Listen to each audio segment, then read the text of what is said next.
Shalom. Shalom. Puji Tuhan, selamat pagi Bapak Ibu Saudara sekalian yang dikasihi Tuhan. Kita berdatang pagi hari ini dengan pengucapan syukur dan hati yang penuh sukacita dan damai sejahtera dari Tuhan kita, ya. Puji Tuhan, mari kita akan beribadah, kita akan memberi yang terbaik untuk Tuhan. Biarlah kita semuanya melupakan apa yang ada di belakang kita. Kita mengarahkan diri kepada Tuhan Yesus yang saat ini bersama-sama dengan kita. Mari kita tunduk kepala, kita berdoa bersama-sama. Bapa kami yang di surga, Bapa yang penuh kasih, kami mengucap syukur Tuhan, Engkau sangat baik kepada kami. Engkau terlalu mengasihi kami Tuhan, sehingga kami tidak bisa lepas dari kasih-Mu. Kami merasa diberkati, kami merasa dilindungi, kami merasa aman di dalam Engkau. Terima kasih Tuhan, terima kasih. Oleh sebab itu pagi hari ini, di hari yang indah ini Tuhan, kami mau memberi yang terbaik untuk Engkau. Mari Tuhan urapi kami semua, kuduskan, sucikan tempat ini, hati kami, pikiran kami, perasaan kami, agar kami berkenan kepada-Mu, agar kami layak untuk menyebut nama-Mu yang kudus, agar kami boleh mengeluh-elukan Engkau, agar kami semua hamba-Mu, baik yang bertugas, yang melayani Tuhan, dan juga jemaat-Mu yang hadir dan yang masih dalam perjalanan. Tuhan, percepat langkah kaki mereka, supaya mereka boleh hadir bersama-sama dan kami boleh memuji dan memuliakan nama Tuhan. Kami semua adalah pelayan-pelayan Tuhan yang mengasihi Engkau dengan segenap hati kami. Kami mau memuji Engkau, kami mau menyembah Engkau, kami mau dengar suara Tuhan. Terima kasih Tuhan, kami merasa hanya dekat Engkau, jiwa kami ditenangkan dan kami bersuka cita. Haleluya. Haleluya Yesus. Hanya dekat kasih-Mu Bapa, jiwaku pun tenang. Engkau menerimaku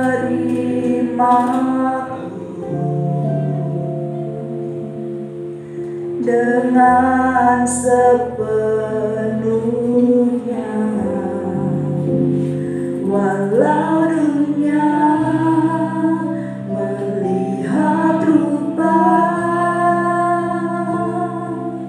namun Kau memandangku sampai kedalaman hatiku.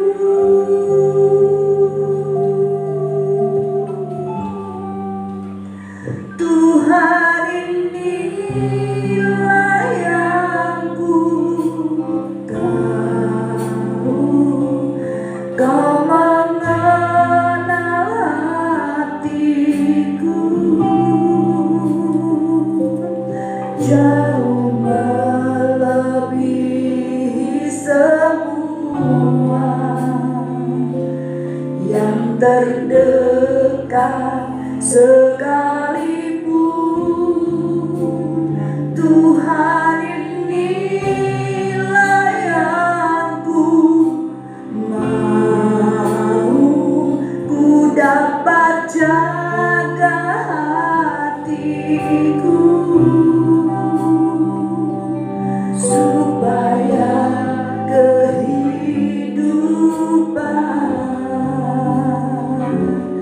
memancar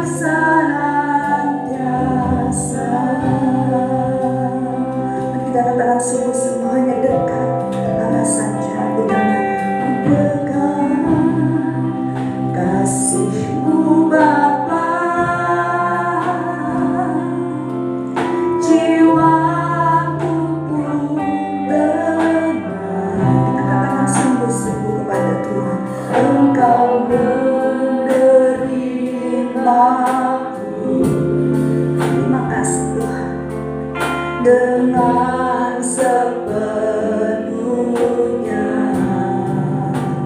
Walau dunia melihat rupa, namun kau memandangku jauh melebihi semua yang terdekat sekalipun. Tuhan, inilah yang ku tahu, Kau mengenal hatiku jauh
Kau mengenal hatiku jauh melebihi semua yang terdekat sekalipun. Tuhan, inilah yang ku dapat jaga hatiku supaya kehidupan memancar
tempat untuk mengadu, tempat untuk berdoa.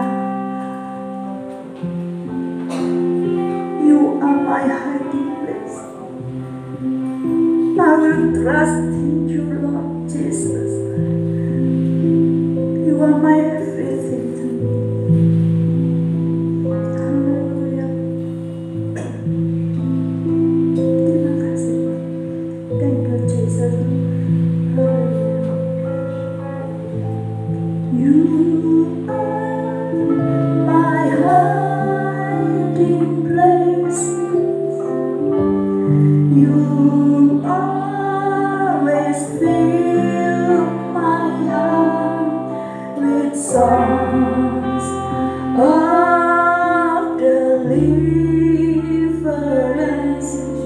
Whenever I am afraid, I will trust in you. I will trust in you. Let the weak say I am strong in the strength of the Lord. Katakan, you are my hiding place. You are my hiding place. You always fill my heart with songs of deliverance.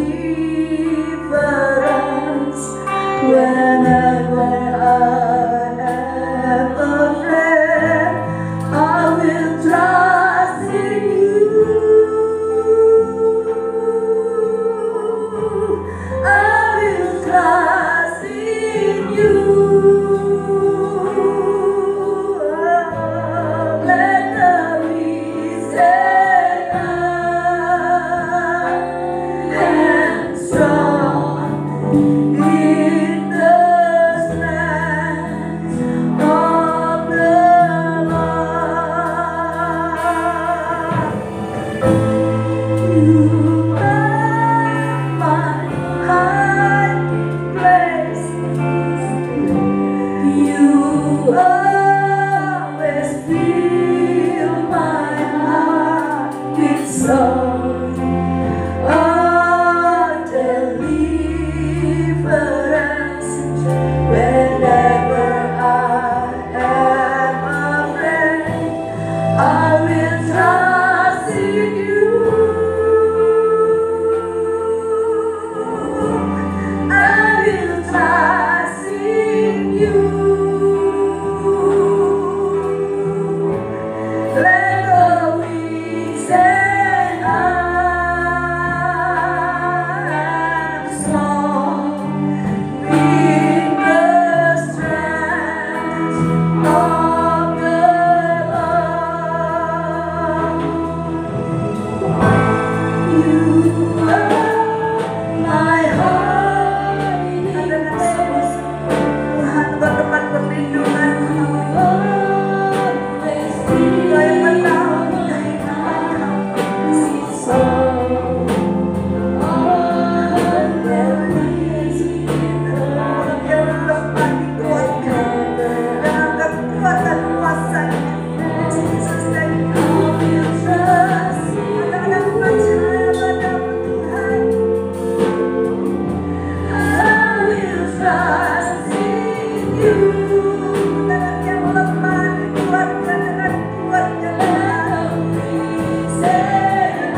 syukur Tuhan, terima kasih. Terima kasih Engkau ada bagi kami. Terima kasih Engkau mau melindungi kami, Engkau selalu menjaga kami. Dan kami mempercayai Engkau sepenuhnya dalam kasih-Mu yang luar biasa kepada kami. Terima kasih Tuhan. Terima kasih. Dalam nama Tuhan Yesus kami berdoa dan percaya kepada-Mu. Haleluya. Amin.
Selamatkan dan pulihkan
kami boleh memuji, menari, dan meninggikan nama-Mu.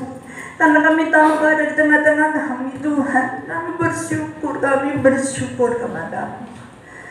Hanya di dalam Yesus, Tuhan Allah kami, kekuatan dalam hidup kami.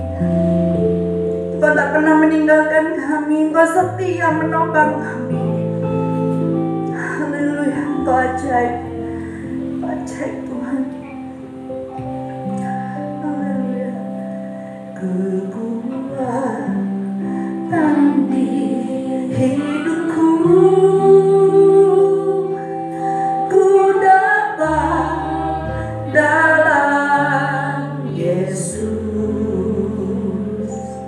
Dia tak pernah tinggalkanku,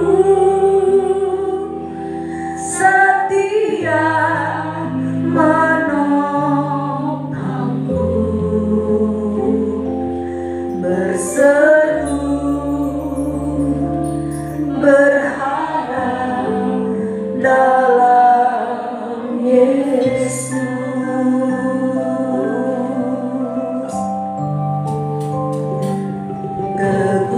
Kekuatan di hidupku, ku dapat dalam Yesus. Dia tak pernah tinggalkanku, setia menopangku, berseru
pujian. Namun Engkau juga hadir dalam setiap kebenaran firman-Mu Tuhan. Hamba percaya Tuhan, kalau bukan Engkau yang mengurapi firman-Mu Tuhan, benih ini akan menjadi sia-sia Bapa. Ya kuasa urapan-Mu turun atas setiap kebenaran firman-Mu Tuhan. Hamba-Nya tanah liat Tuhan. Setiap kami hanyalah bencana Tuhan, setiap kami hanyalah tanah Tuhan. Bentuk setiap kami Bapa, Kau yang melihat setiap hati kami Tuhan. Biarlah benih ini menjadi hidup dan kita tidak pernah sia-sia. Urapi firman-Mu Tuhan, urapi benih kebenaran-Mu Tuhan, untuk menjadi benih yang hidup, untuk menjadi benih yang bertumbuh, untuk menjadi benih yang menguatkan hidup kami Tuhan menjelang kedatangan-Mu Bapa. Terima kasih Tuhan, terima kasih. Dalam nama Yesus kami siap menerima kebenaran. Amin. Shalom semuanya. Puji Tuhan. Sebelumnya saya mengucapkan terima kasih kesempatan yang sudah diberikan, dan juga sekaligus mungkin saya juga mau sedikit meminta maaf kalau seandainya apa yang saya katakan nanti atau apa yang saya bagikan mungkin akan sedikit tidak mengenakan, tidak menyenangkan. Cuma inilah yang terjadi dan inilah yang ingin saya bagikan. Tidak pernah ada yang menyangka bahwa hanya dengan satu virus kecil Tuhan mampu menggoncangkan seluruh dunia. Hanya dengan satu virus yang tidak terlihat sanggup merubah tatanan seluruh dunia, sanggup membuat hubungan negara-negara yang lain menjadi sempat terhenti, sanggup mengacaukan ekonomi setiap negara, sanggup menghabisi sekian juta nyawa. Bukankah firman Tuhan pernah mengatakan bahwa aku dijadikan untuk tinggal tetap, dan aku akan menggoncangkan seluruh dunia supaya namanya tinggal tetap dan tidak tergoncangkan.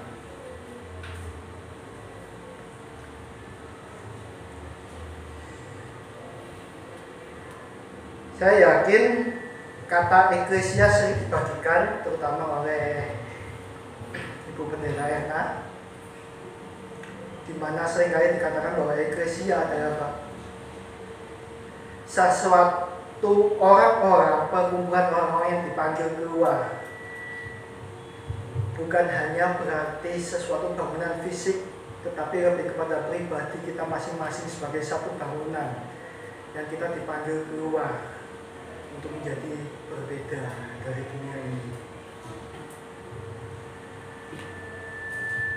Keadaan yang terjadi sejak 1 tahun yang lalu, kita menjalani sudah hampir setahun. Segala sesuatu berubah, cara hidup kita berubah, pola hidup kita berubah, gaya hidup kita berubah. Yang dulunya sering kali jalan-jalan, mungkin 1 minggu sekali kita bisa ke mall, kita harus mulai membatasinya. 1 bulan sekali kita bisa pergi ke luar kota, kita mulai membatasi. Yang tiap 1 tahun bisa 2 kali ke luar negeri, kita mulai membatasi. Semua tatanan hidup berubah, ekonomi berubah. Tapi satu hal yang harusnya tidak pernah berubah, gereja Tuhan harusnya tidak berubah. Kenapa Tuhan izinkan pandemi ini terjadi? Dan itu terjadi rata, bukan hanya atas orang-orang yang di luar Tuhan, Tetapi atas anak-anak Tuhan pun pandemi ini pun terjadi. Tuhan adil atas setiap perancangannya atas hidup manusia. Saya yakin mungkin di awal-awal tahun ada di antara kita yang merasa bahwa tidak berdampak. Tetapi lambat laun, cepat atau lambat, setiap daripada kita, setiap bagian dari struktur ekonomi akan terdampak. Mulai merasakan dampaknya. Perlambatan ekonomi, kesulitan, akses yang dibatasi, mulai terasa dampaknya. Bahkan saat vaksin pun mulai ada, kita masih belum bisa bergerak bebas seperti biasa. Gereja pun terdampak karena pandemi ini. Tidak ada satupun gereja yang tidak terdampak. Gereja kecil, gereja sedang, gereja besar, mega church sekalipun, gereja yang besar sekalipun terdampak. Akses ibadah mulai dibatasi. Akses untuk datang ke rumah Tuhan mulai dibatasi.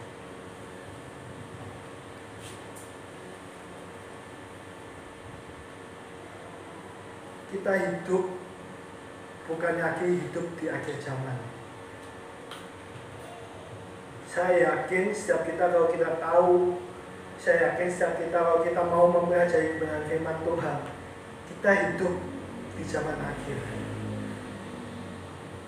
Bukan lagi kita hidup di akhir zaman, kita hidup sudah di zaman akhir. Akhir dari akhir zaman. Di mana seharusnya setiap nubuatan itu harusnya mulai tergenapi.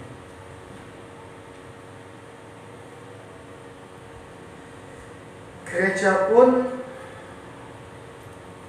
kalau kita lihat di dalam Wahyu, baik Wahyu 2 sampai Wahyu 3, contoh-contoh gereja di akhir zaman.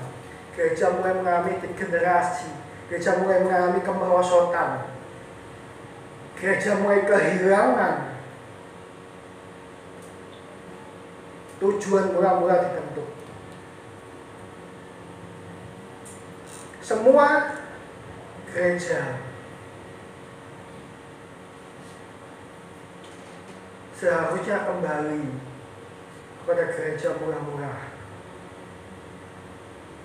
1 Petrus 4, kita kembali ke 1 Petrus 4 ayat yang ke-7 hingga sampai ayat yang ke-17. Saya akan bacakan. Hidup orang Kristen, kesudahan segala sesuatu sudah dekat. Karena itu, kuasailah dirimu dan jadilah tenang, supaya kamu dapat berdoa.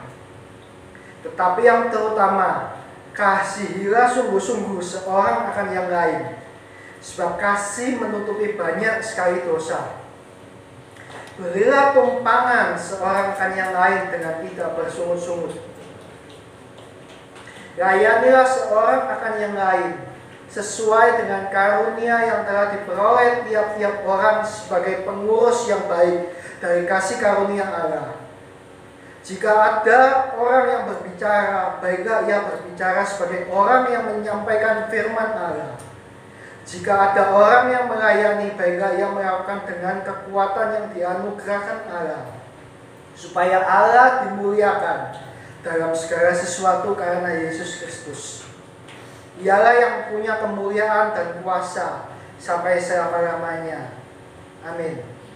Saudara-saudara yang terkasih, janganlah kamu heran akan nyala api siksaan yang datang kepadamu sebagai ujian, seolah-olah ada sesuatu yang luar biasa terjadi atas kamu. Sebaliknya, bersukacitalah sesuai dengan bagian yang kamu dapat dalam penderitaan Kristus, supaya kamu juga boleh bergembira dan bersukacita pada waktu Ia menyatakan kemuliaannya. Berbahagialah kamu jika kamu dinista karena nama Kristus, karena roh kemuliaan, yaitu roh Allah ada padamu. Janganlah ada di antara kamu yang harus menderita sebagai pembunuh atau pencuri atau penjahat atau pengacau. Tetapi jika ia menderita sebagai orang Kristen, maka janganlah ia malu, melainkan hendaklah ia memuliakan Allah dalam nama Kristus itu. Karena sekarang telah tiba saatnya penghakiman dimulai, dan pada rumah Allah sendiri yang harus pertama-tama dihakimi.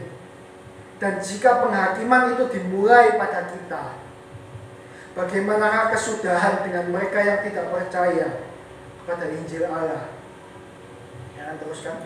Dan jika orang benar hampir-hampir tidak diselamatkan, apakah yang akan terjadi dengan orang fasik dan orang berdosa? Karena itu, baiklah juga mereka yang harus menderita karena kehendak Allah, menyerahkan jiwanya dengan selalu berbuat baik kepada Pencipta yang setia. Petrus membagikan satu kebenaran ini. Saya yakin ke-12 murid Petrus sebagai salah seorang pelopor untuk mendirikan gereja mula-mula, gereja yang dibangun murni karena hidup yang diserahkan kepada Kristus, gereja yang dibangun murni karena rasa pengenalan dan kerinduan yang benar mengenal Juru Selamat.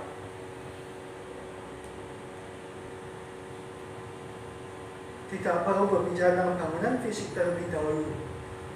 Kalau di antara kita sebagai bangunan Allah, kita sendiri belum siap. Yang pertama di ayat yang ke-7 dikatakan, kesudahan segala sesuatu sudah dekat. Karena itu kuasailah dirimu dan jadilah tenang, supaya kamu dapat berdoa. Petrus menasihatkan kita supaya dalam situasi mendekati kesudahan segala sesuatu ini kita bisa menguasai diri kita. Kita bisa mulai mengontrol kehidupan kita. Kita bisa mengontrol pikiran kita. Kita bisa mengontrol hati kita. Karena yang terjadi di zaman akhir ini, pada saat kedatangan Kristus sudah semakin dekat, justru banyak guncangan-guncangan, justru banyak gesekan-gesekan, justru banyak cobaan-cobaan yang terjadi dalam kehidupan kita. Yang jelas, itu membutuhkan hubungan kita semakin dekat dengan Tuhan. Saat ada begitu banyak guncangan yang terjadi, saat ada begitu banyak cobaan yang terjadi, saat ada begitu banyak gesekan yang terjadi dalam kehidupan kita, dan kita tidak memiliki hubungan yang dekat dengan Tuhan, bagaimana kita bisa berdoa?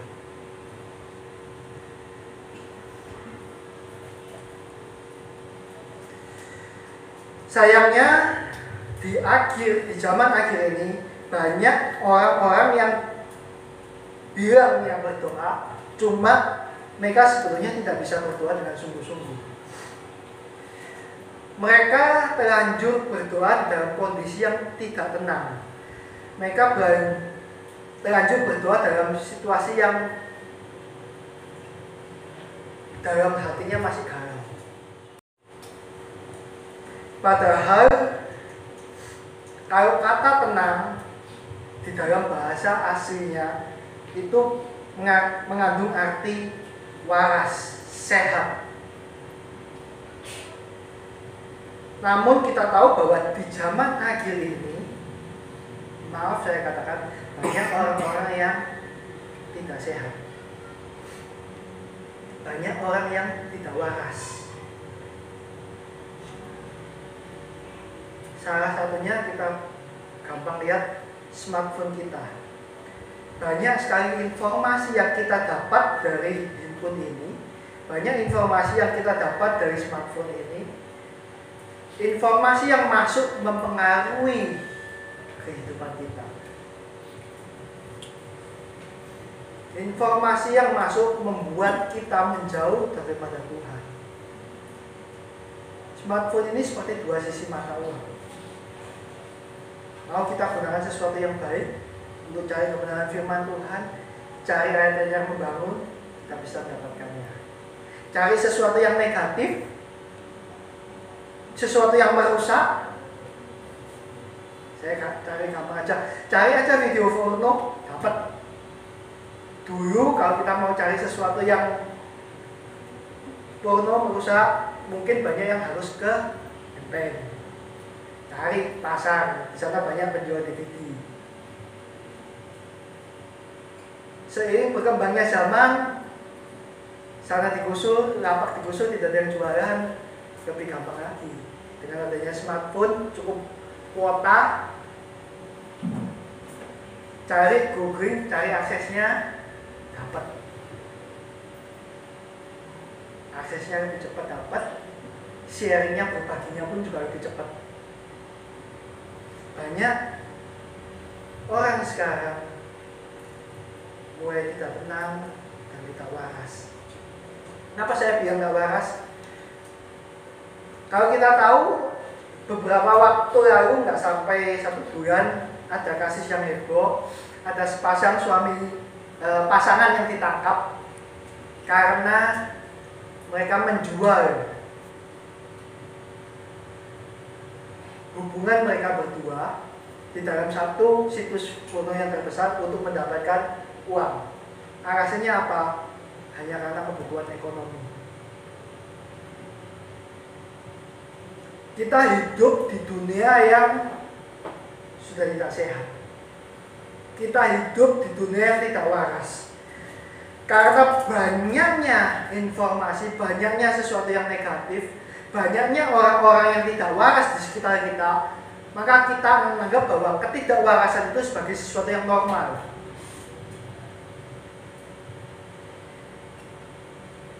Kita anggap sesuatu hubungan di mana dengan tingkat aktivitas yang semakin sibuk, kita bisa sekeluarga duduk di meja makan, itu seharusnya menjadi sesuatu yang poin yang penting, tetapi karena smartphone itu menjauhkan hubungan kita, komunikasi kita.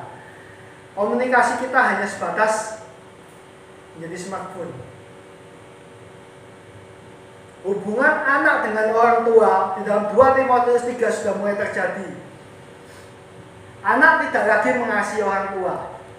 Mungkin yang diupload adalah hari ibu. Tapi apakah benar-benar anaknya mengasihi orang tuanya? Ini menjadi pertanyaan. Apakah anaknya itu benar-benar mengasihi orang tuanya? Postingan boleh hari ibu, postingan boleh menjadi sesuatu yang menyentuh hati. Tetapi apakah apa yang diposting sesuai dengan yang dilakukan? Atau hanya sekedar pencitraan? Mereka mulai menyombongkan diri. Mereka mulai tidak tahu berterima kasih.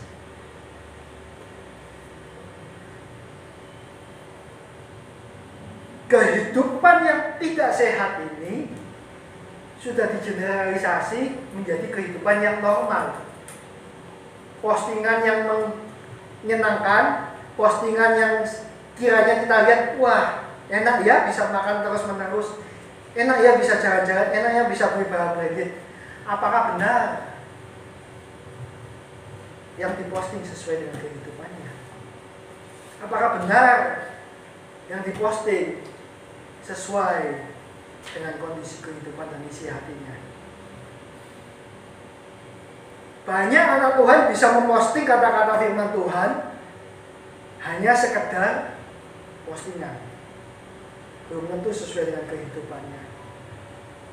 Kehidupan sekarang yang mulai tidak sehat, yang tidak waras ini menganggap bahwa itu normal.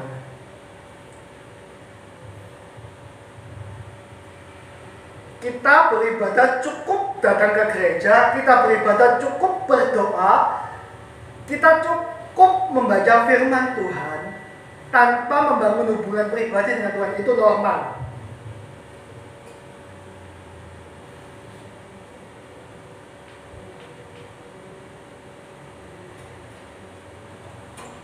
Kita cukup melakukan sesuatu yang baik sesuai dengan firman Tuhan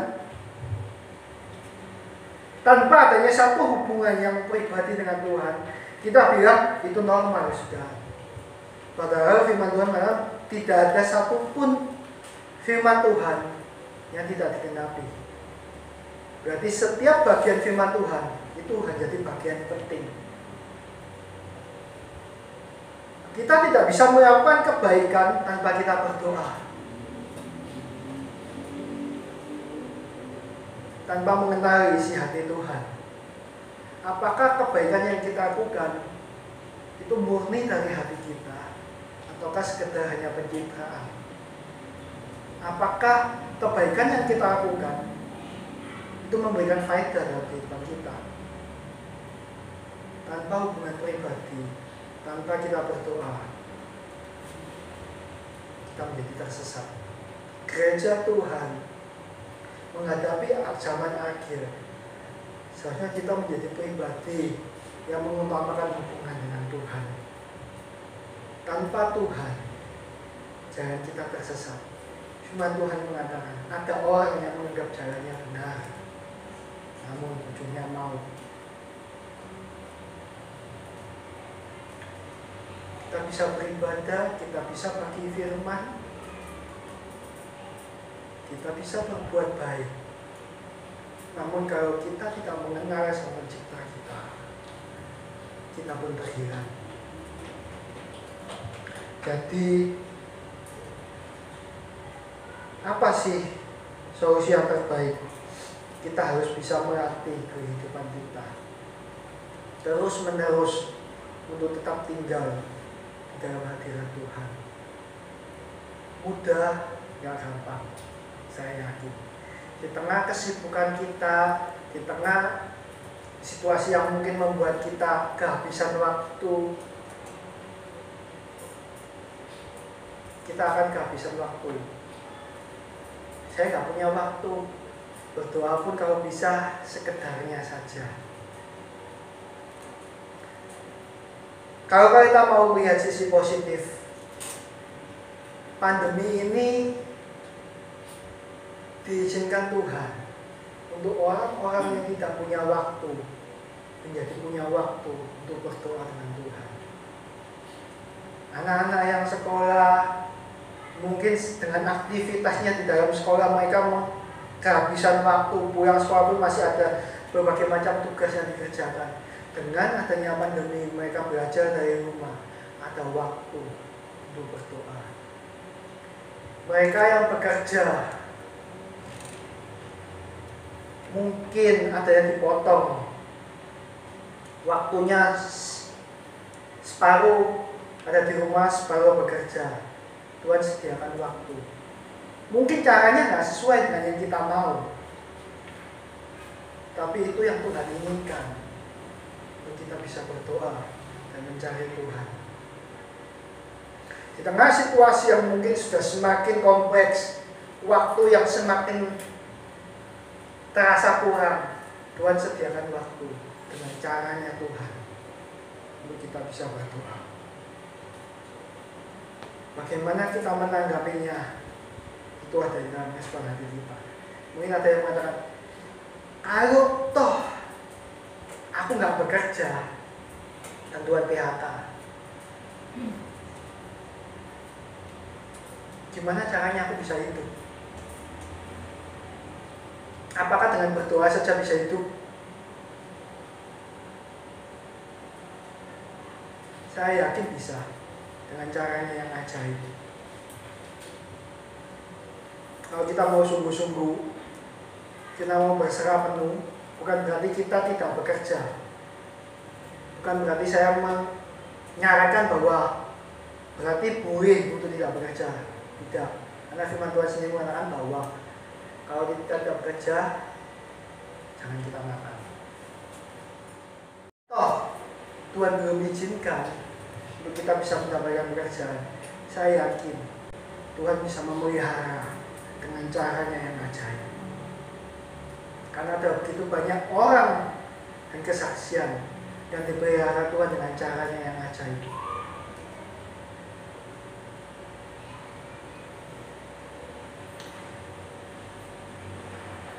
Sedikit kesaksian ini yang dialami nyata. Bahkan kalau boleh saya bilang lucu bin ajaib ya. ibu mertua saya atau mamanya Reni kan ada di Nganjuk. Ya karena orang tua laki ini kan sudah tidak mampu bekerja karena kondisi pengaruh jantung. Mereka tinggal di rumah berdua. Dan yang ajaib, kalau boleh tahu, dan saya bagikan, mereka makan, ada yang mengirim. Kalau toh sehari itu kadang 2 kali kiriman, hampir tiap hari selalu ada kiriman. Jadi kadang uang belanja yang mungkin mereka dapat itu masih bisa disimpan. Tapi saya sendiri pun boleh bilang dari enak ya sebetulnya ya, makan gak perlu mikir tiap hari dapat. Ada tetangga yang ngirim, ada tetangga yang kasih. Ini benar-benar area di tepi Sungai Garing.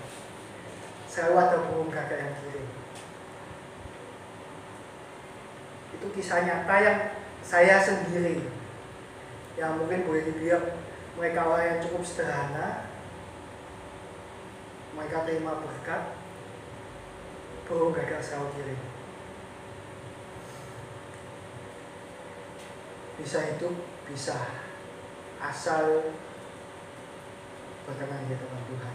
Yang kedua, di ayat yang ke-8 hingga sampai ayat yang ke-9 dikatakan, tetapi yang terutama kasihilah sungguh-sungguh seorang akan yang lain, sebab kasih menutupi banyak sekali dosa. Gereja mula-mula yang pertama adalah gereja yang berdoa. Saya yakin di zaman Petrus, di zaman para rasul, gereja tidak ada yang mengurangi jam doanya. Gereja yang mula-mula ada gereja yang senantiasa berkumpul untuk berdoa. Yang kedua dikatakan bahwa tetapi yang terutama kasihilah sungguh-sungguh seorang akan yang lain, sebab kasih menutupi banyak sekali dosa. Berilah tumpangan seorang akan yang lain dengan tidak bersungut-sungut. Firman Tuhan mengatakan bahwa kasih menutupi banyak sekali dosa. Apakah itu berarti bahwa kita menganggap remeh dosa? Apakah itu menganggap bahwa kita menganggap bahwa okelah orang itu berdosa? Saya pura-pura nggak tahu. Saya pura-pura tutup mata.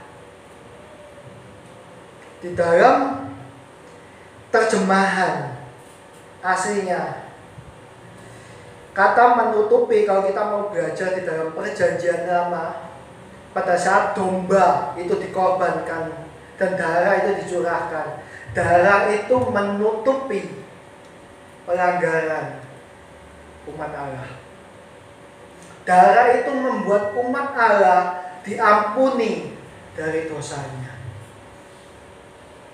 Menutupi berarti mengampuni dan memaafkan. Menutupi berarti mengampuni dan menghapuskan dosa orang itu. Menutupi bukan berarti menganggap bahwa kita tidak melihat dosa orang itu. Menutupi bukan berarti kita menganggap bahwa kita pura-pura tidak tahu akan dosa orang tersebut. Menutupi berarti kita mengampuni, memaafkan, dan berani menghapuskan orang tersebut. Gereja Tuhan tidak pernah bisa bertumbuh tanpa pengampunan. Kalau kita sebagai gereja Tuhan, kita sebagai anak-anak Tuhan, kita mau bertumbuh di dalam Tuhan, tanpa ada pengampunan, firman Tuhan sendiri mengatakan bahwa kalau kita tidak mengampuni, kita sendiri juga tidak bisa diampuni. Kalau kita tidak bisa mengampuni, bagaimana kita bisa bertumbuh? Pengampunan berbicara melepaskan orang tersebut. Bagaimana kita bisa melepaskan dosa kita? Bagaimana Tuhan bisa mengampuni apa yang mengikat di dalam kehidupan kita kalau kita nggak pernah belajar melepaskan? Di dalam 1 Petrus 4 ayat ke-8 versi terjemahan yang lain dikatakan seperti ini. Lebih dari segala-galanya, hendaklah kalian sungguh-sungguh mengasihi satu sama lain, sebab dengan saling mengasihi kalian akan bersedia juga untuk saling mengampuni. Tanpa kita mengasihi sungguh-sungguh orang yang sudah menyakiti kita, tanpa kita belajar mengasihi sungguh-sungguh orang yang sudah mengecewakan kita, kita belum belajar mengampuni. Mengampuni kita mungkin bisa katakan dari mulut kita, tapi kalau kita belum bisa mengasihi orang tersebut, jadi kita belum benar-benar sungguh-sungguh mengampuni. Tanda pengampunan adalah saat kita belajar bisa mulai mengasihi orang tersebut. Kepercayaan itu akan bertumbuh seiring berjalannya waktu, tapi kasih itu wajib ada. Gereja zaman akhir adalah gereja yang saling mengasihi dengan cara yang radikal, dengan cara yang berbeda dengan dunia yang katakan.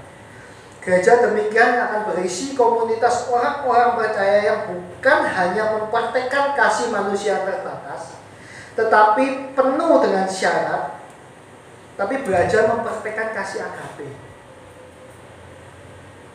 Kristus sendiri mencontohkan kasih agape di dalam kehidupannya dengan dia mengasihi tanpa syarat.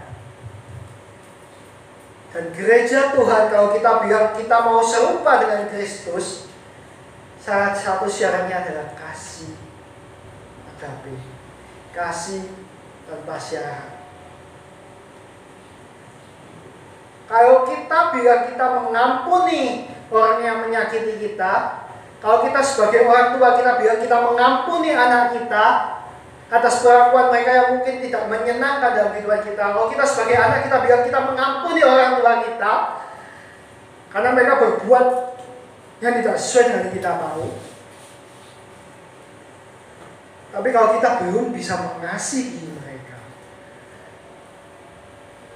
dengan kasih yang agape, berarti kita belum benar-benar melepaskan pengampunan itu. Gereja Tuhan, baik kita kalau kita mau bertumbuh, kita harus melepaskan pengampunan. Kita harus bisa belajar mengasihi, bahkan kasih yang radikal. Kasih yang radikal adalah kasih yang agape, kasih yang tanpa syarat. Tapi saya sudah mengampuni dan saya sudah mengasihi, namun saya belum bisa menerima dia, itu berarti kita masih ada syarat dalam kehidupan kita. Kita tidak akan pernah bisa mengasihi secara radikal kalau kita sendiri pun belum bisa berdoa dan membangun hubungan dengan Tuhan. Karena yang menentukan dan yang membuat kita bisa mengasihi secara radikal itu hanya Kristus. Kita boleh coba dengan kemampuan kita, kita boleh coba dengan pikiran kita boleh coba dengan kepintaran kita. Ujung-ujungnya kita pasti nggak bisa mengasihi lagi. Karena yang memampukan untuk kita bisa mengasihi secara radikal hanya Yesus. Karena dia teladannya. Yang ketiga, dikatakan layanilah seorang akan yang lain sesuai dengan karunia yang telah diperoleh tiap-tiap orang sebagai pengurus yang baik dari kasih karunia Allah. Di dalam versi Alkitab yang terbuka, karena setiap orang telah menerima karunia, pergunakanlah itu untuk melayani satu dengan yang lain sebagai pelayan yang baik atas berbagai karunia dari Allah. Saya yakin talenta, teman-teman, bahwa talenta itu diberikan Tuhan untuk kita usahakan supaya talenta itu bisa berkembang. Tapi kasih karunia itu dicurahkan Tuhan untuk kita pakai untuk pelayanan. Setiap kita pasti punya yang namanya karunia. Tuhan berikan dalam setiap kehidupan anak-anak Tuhan untuk memperlengkapi kita sebagai satu gereja. Saya yakin di dalam satu perkumpulan kita semua di sini, kita memiliki karunia yang berbeda-beda. Tidak ada dalam satu gereja berisi satu karunia yang sama semua. Karena Tuhan memperlengkapi gerejanya dengan berbagai macam karunia untuk saling mendukung satu dengan yang lain.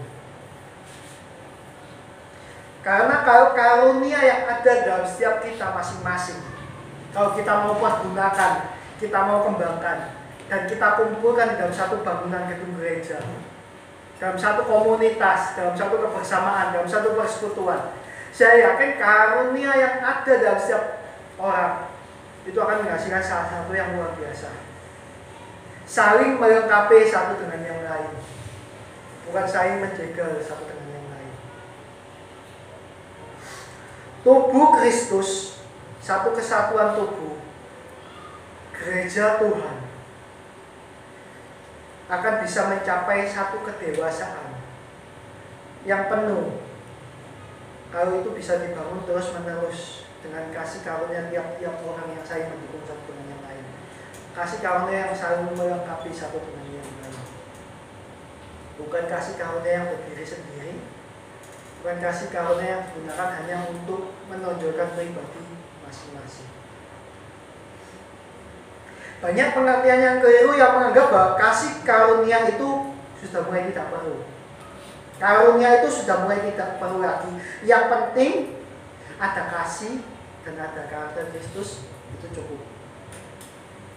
Padahal karunia itu penting untuk membangun gereja Tuhan. Karunia itu penting untuk melengkapi satu dengan yang lain. Karunia itu penting untuk saat ada satu yang membutuhkan pertolongan, yang lain bisa menguatkan. Jadi yang tepat adalah bahwa kita harus mempergunakan semua karunia yang sudah dipercayakan Tuhan untuk saling membangun tubuh Kristus dengan motivasi yang benar. Seperti poin yang kedua, dengan motivasi kasih. Kalau kita saling membangun dengan motivasi kasih, saya yakin setiap kita pasti bisa bertumbuh, mencapai kedewasaan yang penuh, tanpa ada kepentingan pribadi. Hanya dengan motivasi yang benar, dengan karunia yang sudah kita miliki masing-masing, kita gunakan untuk melayani satu dengan yang lain, kita sama-sama bertumbuh. Karena dalam tubuh Kristus yang bertumbuh, kita bersama-sama bukan hanya saling membangun, tapi kita juga membangun diri kita. Dengan adanya orang lain, kita melayani yang lain, kita sendiri juga semakin bertumbuh, kita sendiri juga semakin dibangun, hingga sampai menjadi satu yang namanya kedewasaan penuh di dalam Tuhan. Bukan saling menyenggol, bukan saling menyikut, bukan saling menjatuhkan.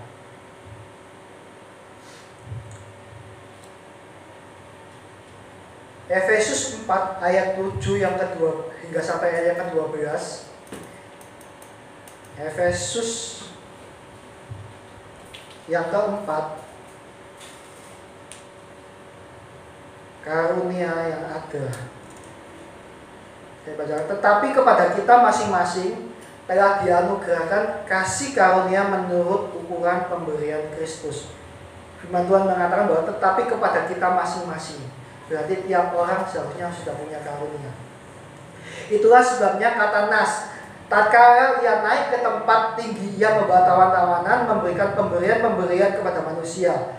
Bukankah ia telah naik, berarti ia juga telah turun ke bagian bumi yang paling bawah. Ia yang telah turun, ia juga yang telah naik jauh lebih tinggi daripada semua langit untuk memenuhkan segala sesuatu. Dan ialah yang memberikan baik rasul-rasul maupun nabi-nabi, baik pemberita-pemberita Injil maupun penggembala-gembala dan pengajar-pengajar, untuk melengkapi orang-orang kudus bagi pekerjaan pelayanan dan bagi pembangunan tubuh Kristus. Roma 12 ayat 5 yang ke-8. Demikian juga kita, walaupun banyak, adalah satu tubuh di dalam Kristus, tetapi kita masing-masing ada anggota yang seorang terhadap yang lain. Demikian kita mempunyai karunia yang berlain-lainan menurut kasih karunia yang dianugerahkan kepada kita. Jika karunia itu adalah untuk bernubuat, baiklah kita melakukannya sesuai dengan iman kita. Jika karunia itu untuk melayani, baiklah kita melayani. Jika karunia untuk mengajar, baiklah kita mengajar. Jika karunia untuk menasihati, baiklah kita menasihati. Siapa yang membagi-bagikan sesuatu, hendaklah ia melakukan dengan hati yang ikhlas. Siapa yang memberi pimpinan, hendaklah ia melakukannya dengan rajin. Siapa yang menunjukkan kemurahan, hendaklah ia melakukannya dengan sukacita. Dan yang terakhir 1 Korintus 12 ayat yang ke-7 hingga sampai yang ke-11. Tetapi kepada tiap-tiap orang roh dikaruniakan pernyataan roh untuk kepentingan bersama. Sebab kepada yang seorang roh memberikan karunia untuk berkata-kata dengan hikmat, dan kepada yang lain roh yang sama memberikan karunia berkata-kata dengan pengetahuan. Kepada yang seorang roh yang sama memberikan iman, dan kepada yang lain ia memberikan karunia untuk menyembuhkan. Kepada yang seorang roh memberikan kuasa untuk mengadakan mujizat, dan kepada yang lain ia memberikan karunia untuk bernubuat, dan kepada yang lain lagi ia memberikan karunia untuk membedakan bermacam-macam roh. Kepada yang seorang ia memberikan karunia untuk berkata-kata dengan bahasa roh, dan kepada yang lain ia memberikan karunia untuk menafsirkan bahasa roh. Tetapi semua ini dikerjakan oleh roh yang satu dan yang sama, yang memberikan karunia kepada tiap-tiap orang secara khusus seperti yang dikehendakinya. Firman Tuhan berulang kali bahwa kepada tiap-tiap orang, bukan berbicara kepada orang-orang tertentu, bukan hanya berbicara kepada nabi-nabi, bukan hanya berbicara kepada rasul-rasul, bukan hanya berbicara kepada pengajar, pemimpin maupun gembala. Firman Tuhan mengatakan kepada tiap orang Tuhan berikan karunia, dan itu digunakan untuk membangun tubuh Kristus. Kalau kita bilang karunia itu digunakan hanya pada zaman perjanjian lama atau zaman perjanjian baru pada zaman para rasul, tidak salah. Firman Tuhan mengatakan bahwa kepada tiap kita Tuhan berikan karunia. Dan jangan salah, yang Tuhan tuntut bukan hanya talenta yang Tuhan berikan dalam kehidupan kita.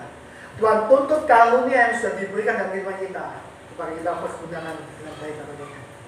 Itu yang Tuhan tuntut pada saat kita bertemu dengan Tuhan untuk kedua kalinya.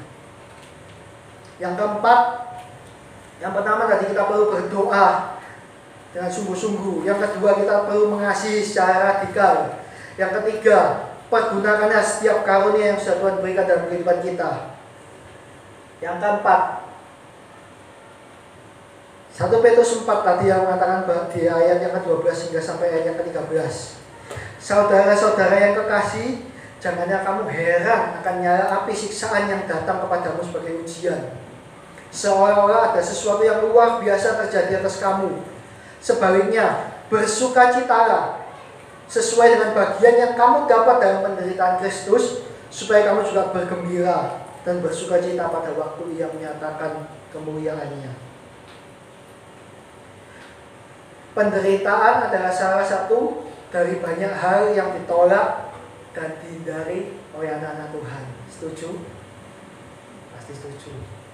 Kita ingin firman Tuhan-nya kita diangkat menjadi kepala bukan ekor. Tuhan akan memberkati engkau secara berlimpahan. Tuhan akan menjauhkan penyakit sampar dari kemahmu. Penderitaan adalah salah satu yang paling banyak ditolak, bukan hanya oleh gereja, tetapi oleh anak-anak Tuhan. Melalui masalah kita pasti bilang bahwa ini dari setan, ini dari iblis. Padahal kita nggak akan pernah bisa sampai yang namanya kesempurnaan tanpa penderitaan. Tanpa penderitaan, gereja akan menjadi lemah dan berhenti bertumbuh. Kenapa saya bilang seperti ini? Ada berapa banyak anak-anak Tuhan yang justru semakin hilang, semakin terhilang, bahkan meninggalkan Tuhan karena kenyamanan, karena harta, karena berkat.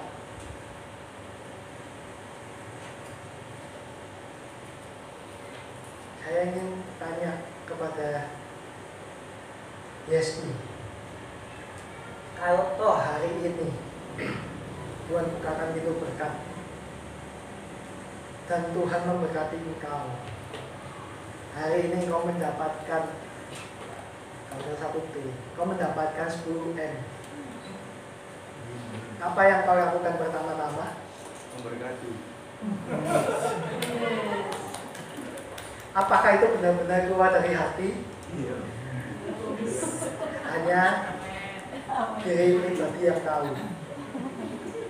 Tanyakan kepada kita masing-masing, pribadi lepas pribadi. Kalau Tuhan benar-benar memberkati kita hari ini ataupun besok, Tuhan ubah kehidupan kita 180 derajat.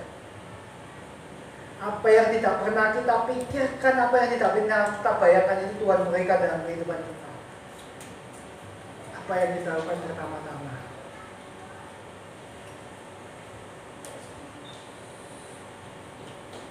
Saya yakin Tuhan yang kita sembah adalah Tuhan yang menyukai proses.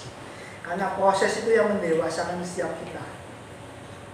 Tuhan bisa bawa kita secara instan naik, bisa. Cuma yang terjadi pada saat Tuhan bawa kita secara instan, Tuhan jawab doa kita secara instan, ada begitu banyak yang justru hilang, menjauh daripada Tuhan, meninggalkan Tuhan. Kenapa Tuhan izinkan Daud diproses, bukan dia menjadi raja secara instan? Agar pada saat dia di puncaknya, dia tidak menjadi orang yang terhilang. Kenapa Tuhan izinkan Yusuf diproses? Ngawet 13 tahun. Karena Tuhan ingin pada saat dia menjadi pemimpin, dia memiliki karakter yang rendah hati. Penderitaan dan proses itu membuat kita bisa bertumbuh. Penderitaan dan proses, hinaan, cacian, aniaya itu membuat kita menjadi semakin kuat. Gereja Tuhan yang diproses, gereja Tuhan yang dimurnikan, akan menjadi gereja Tuhan yang kuat di akhir zaman. Bukan lagi di akhir zaman, di zaman akhir.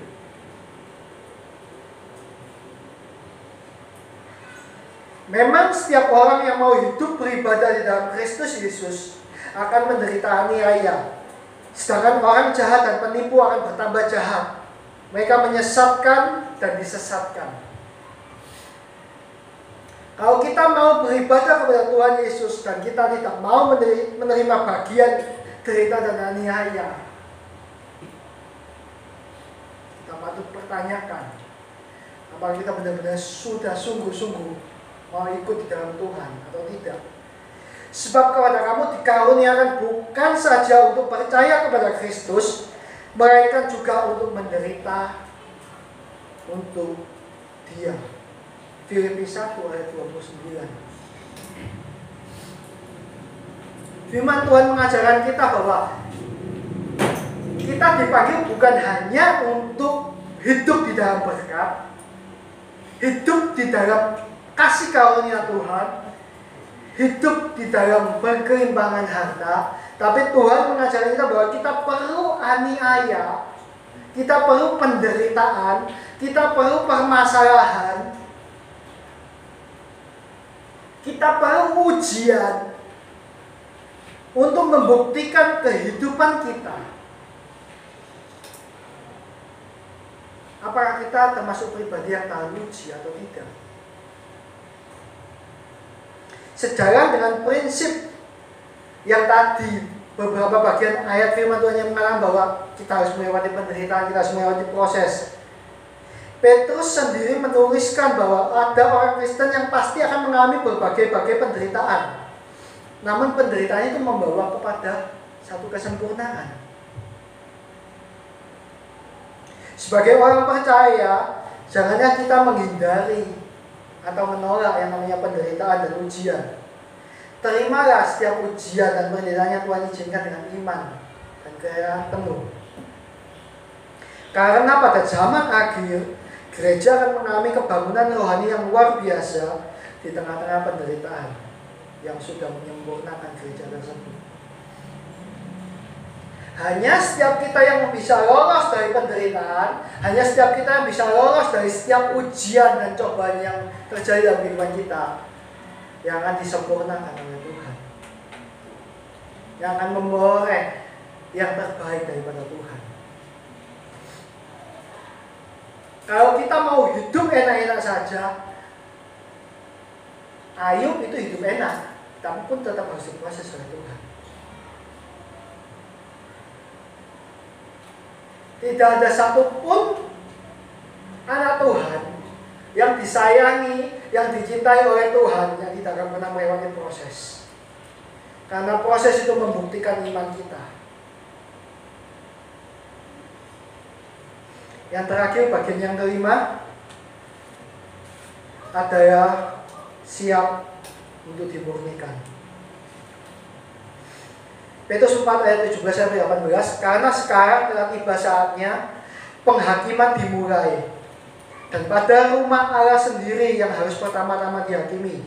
Dan jika penghakiman itu dimulai pada kita, bagaimanakah kesudahan dengan mereka yang tidak percaya pada Injil Allah?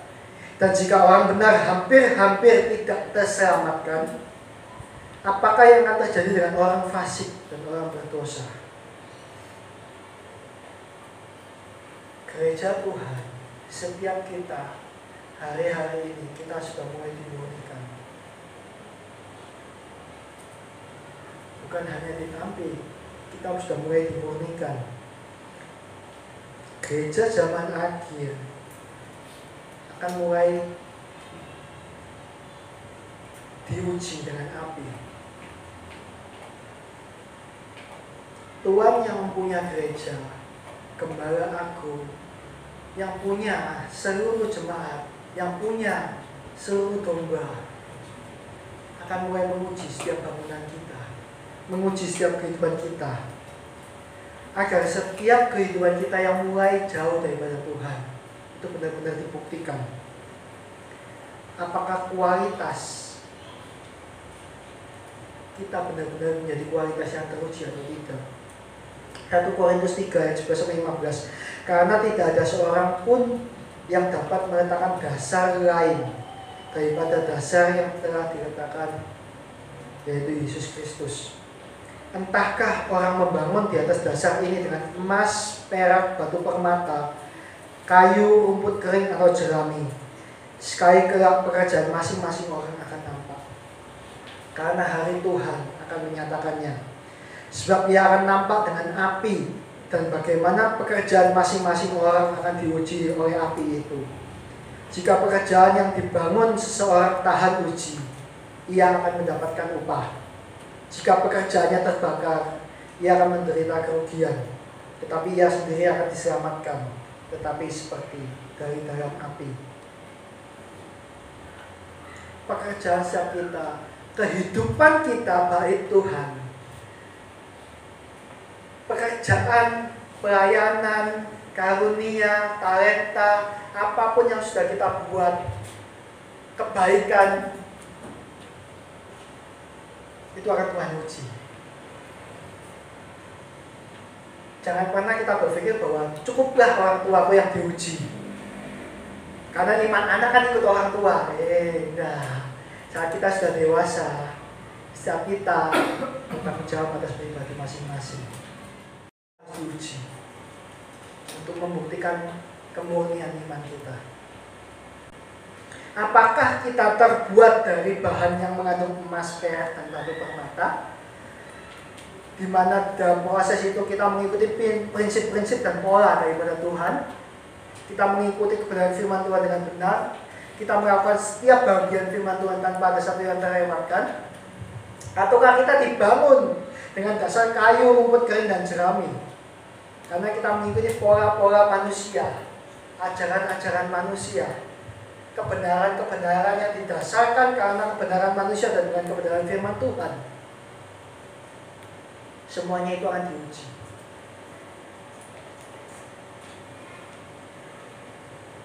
Dan firman Tuhan mengatakan kalau kita bisa lolos ujian, ada upah yang Tuhan berikan bagi kita. Saat Tuhan berjanji, Tuhan tak mungkin berbohong. Karena firman Tuhan mengatakan kalau sampai dia berjanji, dia mengikat dirinya sendiri dengan perjanjian itu, di mana dia tak mungkin berdusta terhadap dirinya sendiri. Jadi dikatakan kalau jika orang benar hampir tidak diselamatkan, di ayat tadi bahwa bukan orang yang beribadah,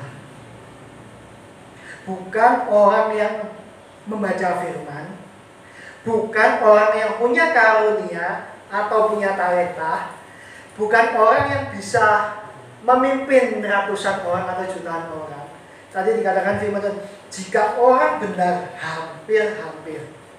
Firman ini mengatakan orang benar, berarti dia di atas orang yang melayani, dia di atas orang yang bisa berkhotbah, dia di atas orang yang bisa membawa jiwa-jiwa, dia di atas orang yang mempunyai berbagai macam karunia dan talenta, dia di atas setiap orang yang mampu melakukan kebaikan. Itu pun dikatakan hampir tidak diselamatkan.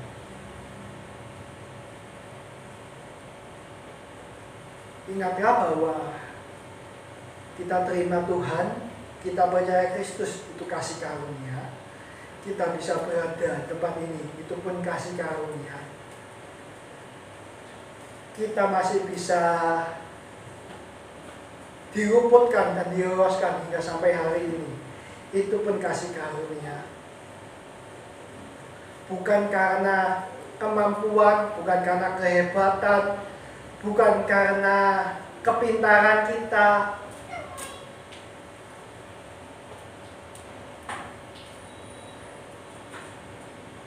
dan pada saat kita mulai dimurnikan oleh Tuhan, mengucap syukur dan percayalah bahwa Tuhan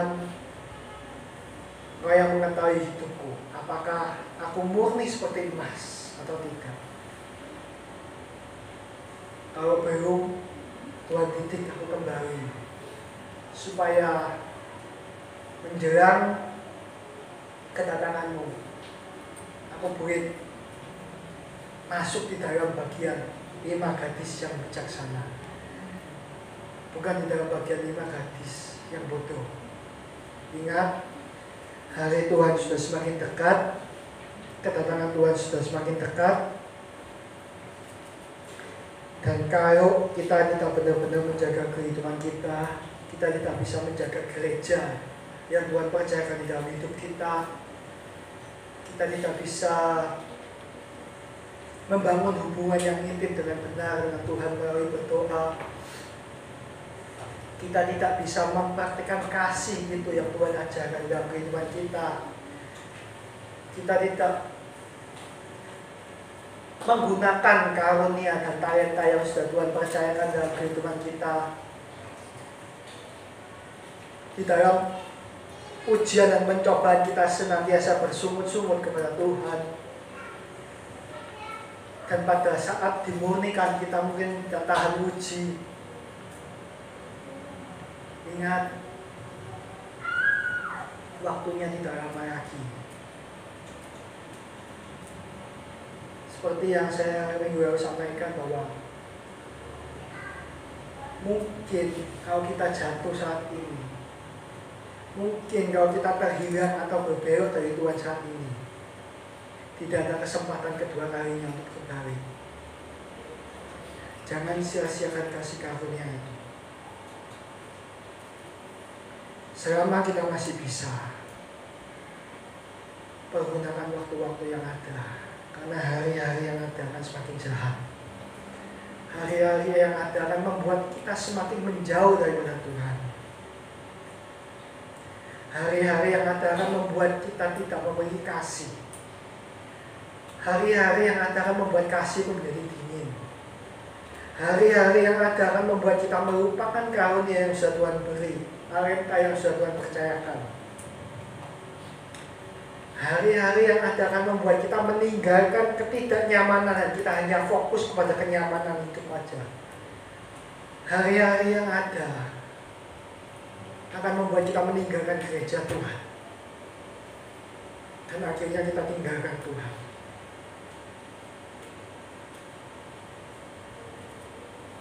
Mari, ajakan saya terakhir kali, kembali. Di akhir zaman Tuhan tidak akan memandang umur. Tuhan tidak akan memandang muda, anak-anak, generasi muda, opa, oma, manula.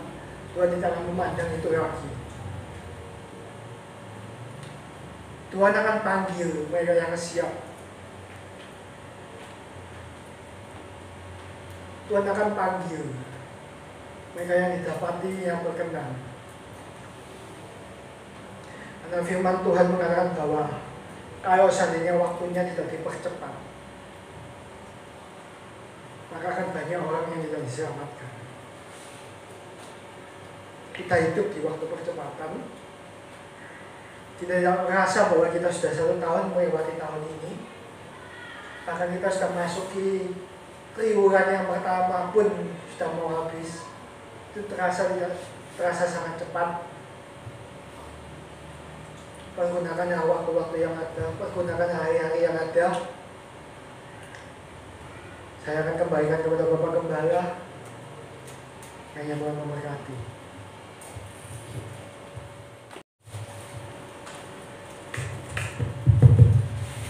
Shalom. Saya ada pemain musik ke depan. Pemain musik silakan ke depan. Ya, sini bisa ke depan.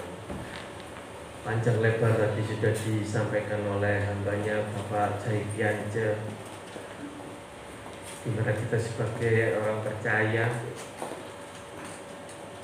apakah kita sudah termasuk dalam hitungan golongan orang-orang benar? Kita jawab dalam hati, iya. Tadi di awal Bapak Anjo mengatakan minta maaf bila mana mungkin ada yang tersinggung ataupun kena dengan firman. Nggak ada kata minta maaf, maksud saya firman Tuhan untuk semua. Kalau memang itu untuk kita, berarti hari ini kita dikoreksi untuk menjadi lebih baik, dan lebih baik. Amin. Apakah kita mau bertumbuh di atas jerami, rumput, kayu, atau kita mempunyai fondasi ataupun didasarkan atas emas ataupun batu permata? Biarlah saya undang Bapak Ibu bangkit berdiri, kita merenungkan firman Tuhan dan bersaat teduh. Ya. Dikatakan tadi di ayat 11, jika ada orang berbicara, baiklah ia berbicara sebagai orang yang menyampaikan firman Allah. Bukan saya tidak membolehkan untuk mungkin tim PAW atau pengurus atau jemaat untuk guyon, tidak. Tapi jika ada orang yang melayani, baiklah ia melakukannya dengan kekuatan yang dianugerahkan Allah. Ini menjadi perhatian kita.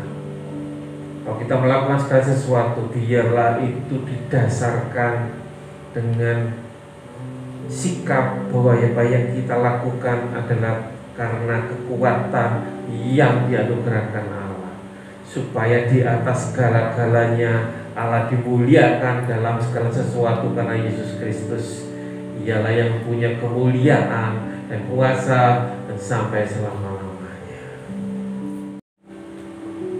Ada satu karunia, yaitu karunia menderita, yang mungkin orang tidak suka, dan ini mungkin jarang sekali dikupas oleh gereja-gereja. Tapi biar kita menyambut hari Jumat Agung, hari Paskah, hari ini kita diingatkan bagaimana seharusnya kita melayani, bagaimana kita mengasihi. Saya teringat dari Yohanes 21 ayat 17, saat Simon Petrus ditanya Tuhan 3 kali, Simon, apakah engkau mengasihi aku? Pertanyaan yang sama kalau Tuhan tanya kepada kita semua yang ada di sini.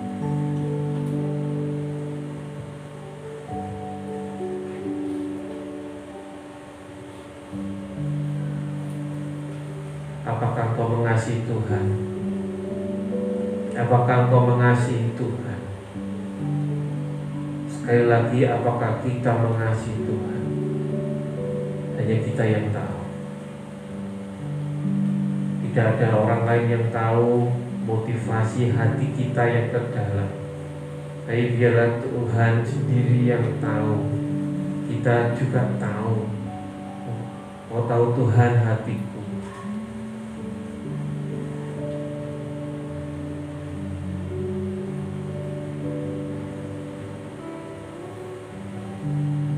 Kita pujikan foto hatiku Tuhan, foto hidupku Tuhan.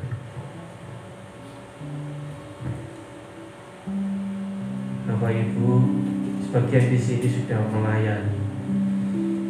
Apakah melayani keluarga kita sendiri, melayani suami istri, melayani anak, melayani orang tua, melayani pekerjaan Tuhan?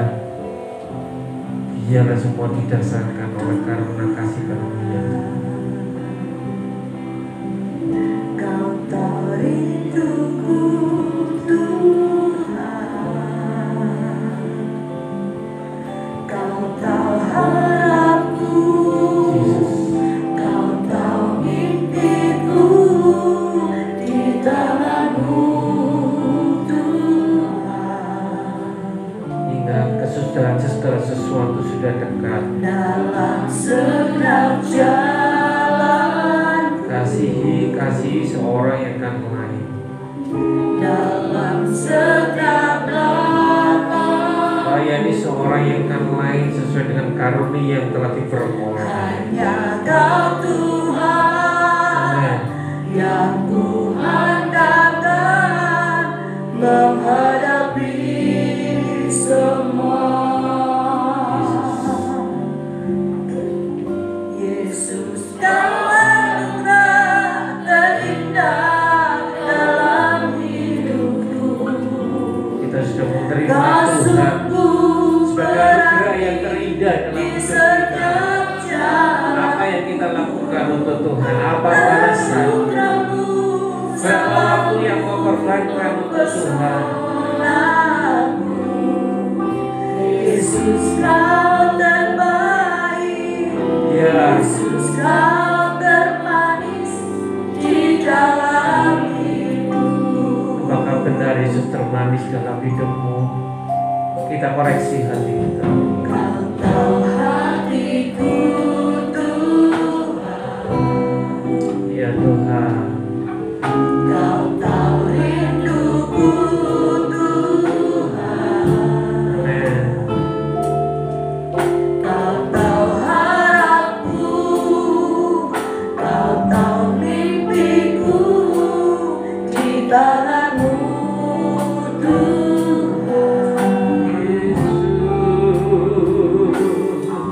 Dalam setiap jalanku, Amin, amin. dalam setiap langkahku, hanya Kau Tuhan yang Tuhan takkan menghadapi semua. Yesus, Kau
Karena dia lebih dulu melayani kita. Dia lebih dulu melayani kita.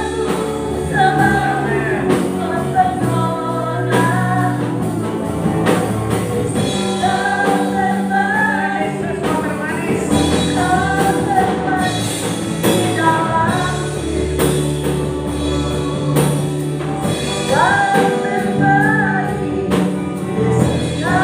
termanis. Sekali lagi Yesus mau termanis.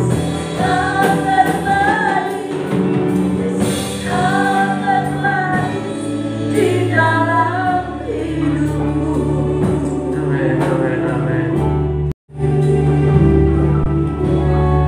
Engkau memang yang termanis dalam hidup kami. Tidak ada satu pribadi pun yang mengalahkan Tuhan kami, Tuhan Yesus. Satu nama yang ajaib, satu nama yang penuh dengan kuasa. Hanya nama Yesus yang membuat kita selamat. Terima kasih Bapak, terima kasih untuk hari ini. Kami boleh mendengarkan firman Tuhan.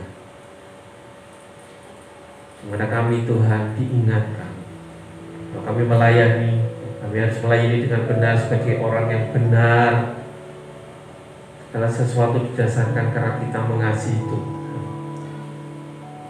Di zaman akhir ini, Tuhan, biarlah kasih kami tidak padam, kasih kami tidak suam-suam kuku, kasih kami kepadamu Tuhan lebih dan lebih lagi. Dan juga kami mengasihi pekerjaan Tuhan, mengasihi sesama, mengasihi apapun Tuhan. Biar didasarkan oleh kasih agape, bukan yang pura-pura, tapi dengan motivasi yang benar. Semua untuk kemuliaan Allah Bapa di surga. Terima kasih Bapak, terima kasih. Memberkati hamba-Mu Bapak Jaikianja Tuhan. Pakai dia lebih hari lebih indah di hadapan Tuhan. Berikan karunia yang khusus dia. Semakin hari Tuhan, apapun yang dilakukan Tuhan buat berhasil.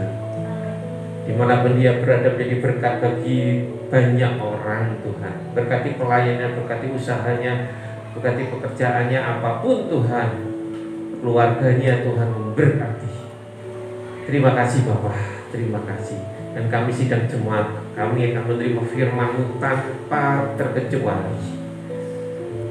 Bukan kalau kami bisa, tapi Roh Kudus yang memampukan kami Tuhan. Kami mau belajar, kami mau berubah, kami mau Tuhan mengasihi Engkau, melayani Engkau sesuai dengan yang Kau kehendaki.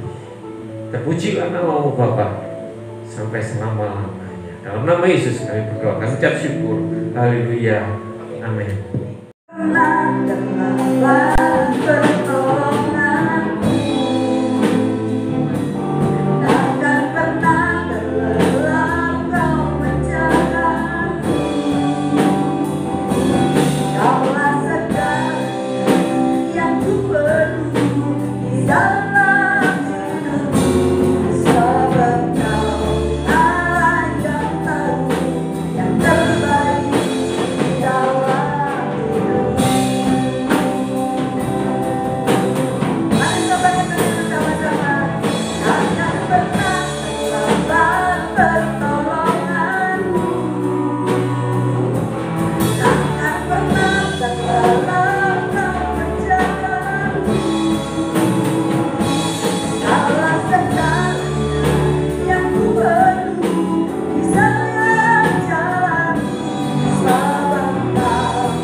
memberikan terbaik buat kami Tuhan.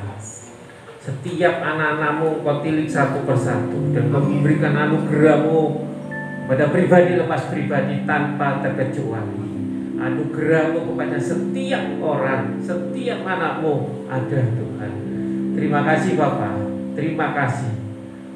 Terpujilah nama-Mu. Kami ucap syukur untuk ibadah pada pagi hari ini. Kami sudah memulainya, kami sekarang akan mengakhiri ibadah ini. Tapi kami percaya firman-Mu tidak akan berlalu begitu saja, tapi terus tertanam, dan Roh Kudus yang terus mengingatkan dan menumbuhkan kami. Terima kasih Tuhan, kami boleh berkesempatan untuk memuji, menyembah apa yang ada pada kami Tuhan. Terima kasih, biarlah puji-pujian kami berbau harum di hadapan-Mu. Terima kasih Tuhan, Kau baik, Kau terus Tuhan, biar memberikan kepada kami Tuhan jalan bagi yang sakit Tuhan. Kau sendiri yang memberikan kesembuhan dalam nama Yesus, dalam nama Yesus. Sakit apapun itu Tuhan, mungkin kamu tidak tahu. Ada jemaat dimanapun yang sakit Tuhan, tapi tangan-Mu tidak kurang panjang. Di dalam nama Yesus, di dalam nama Yesus Tuhan sanggup menjangkau dan memberikan kesembuhan dalam nama Yesus. Yang berbeban berat Tuhan, Kau sendiri yang mengangkat beban itu.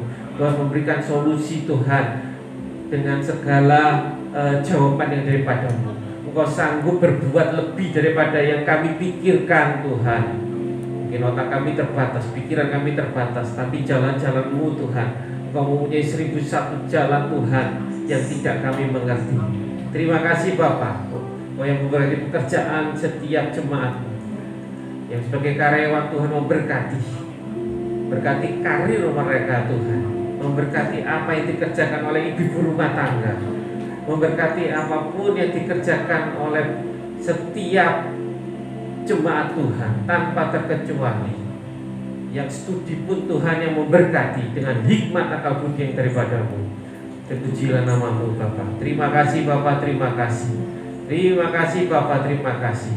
Kau yang menolong dari hari ke hari, selalu baru kasih setia. Terima kasih Bapa, terima kasih.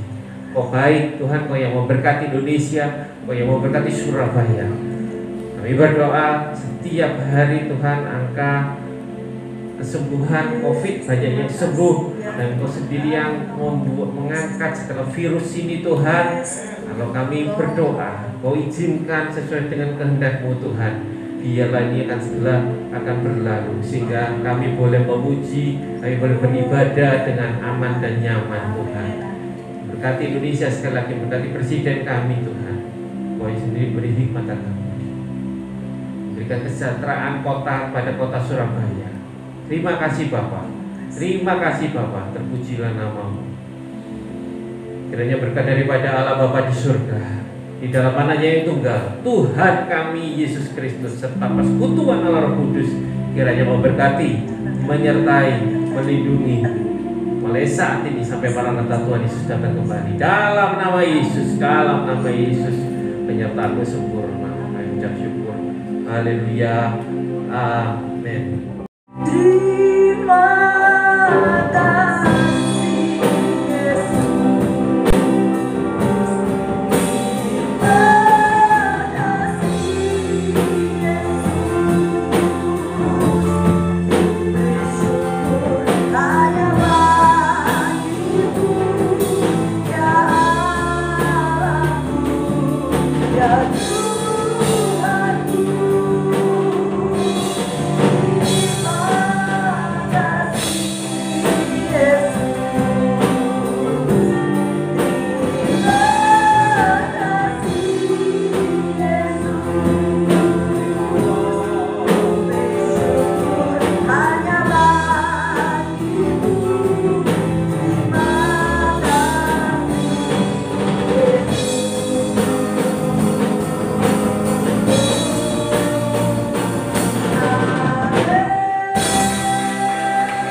kasih Tuhan Yesus memberkati.